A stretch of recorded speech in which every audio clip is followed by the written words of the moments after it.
Good morning, all. Welcome to Anand Rathi Morning Commodity and Currency Podcast. Starting with precious metal update, gold is expected to stay cautious for today on the back of yields picking up from yesterday's support levels. Wednesday's inflation report in US sponsored gold metal rally, but Thursday's data was mixed bag, which could likely trigger some profit taking ahead of this weekend.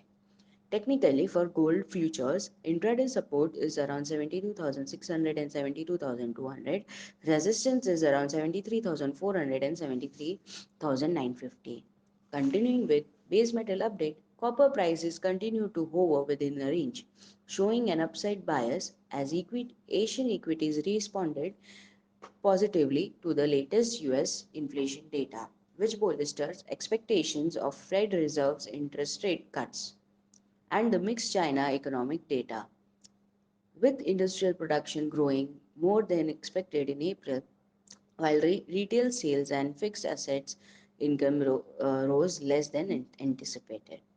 Copper for intraday futures support is around 891 and 885, whereas resistance is around 900 and 905. And coming to energy update, crude oil may trade sideways with upward bias amid restricted supply due to the existing OPEC plus cuts and the better summer demands prospect. The broader trend would largely depend on the OPEC plus decision on the output cut policy scheduled for June 1. As of now, we expect the cartel to extend cuts into second half, which might keep supply strained, tightening the oil balances.